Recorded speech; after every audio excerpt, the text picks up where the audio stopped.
निर्जला एकादशी व्रत कथा। निर्जला एकादशी को साल भर में आने वाली सभी एकादशियों में सबसे उत्तम माना जाता है। कहते हैं कि इस व्रत का कई गुना फल व्रत करने वालों को मिलता है। ज्येष्ठ मास के शुक्ल पक्ष की एकादशी को ही निर्जला एकादशी कहा जाता है। इस एकादशी के नाम से ही ज्ञात है कि इसमें पानी की एक बूंद भी ग्रहण नहीं की जाती। तो आइए अब सुनते हैं निर्जला एकादशी की व्रत कथा। एक बार भीमसेन व्यास जी से कहने लगे कि हे पितामह, भ्राता युधिष्ठिर, माता कुंती, द्रौपदी, अर्जुन, नकुल और सहदेव आदि सभी एकादशी का व्रत करने को कहते हैं, परंतु महाराज, मैं भगवान की भक्ति, पूजा आदि तो कर सकता हूँ, दान भी दे सकता हूँ, किंतु भोजन के बिना नहीं रह सकता।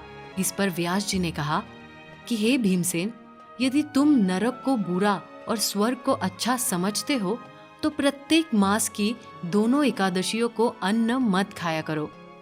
इस पर भीम बोले कि हे पितामह, आप मुझे कोई ऐसा व्रत बताइए जो वर्ष में केवल एक बार ही करना पड़े और मुझे स्वर्ग की प्राप्ति हो जाए।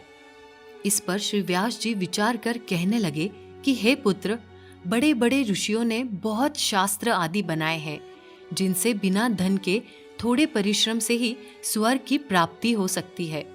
इसी प्रकार शास्त्रों में दोनों पक्षों की एकादशी का व्रत मुक्ति के लिए रखा जाता है।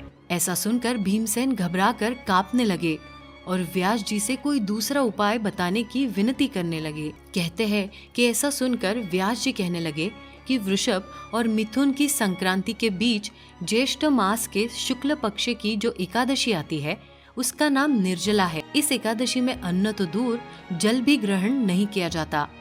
तुम उस एकादशी का व्रत करो। इस एकादशी के व्रत में स्नान और आचमन के सिवा जल का प्रयोग वर्जित है।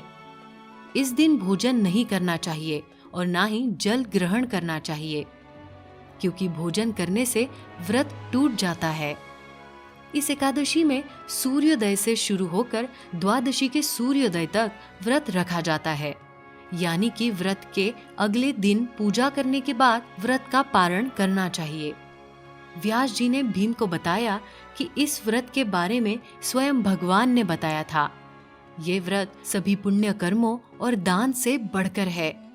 इस व्रत में मनुष्य समस्त पापों से मुक्त हो जाता है।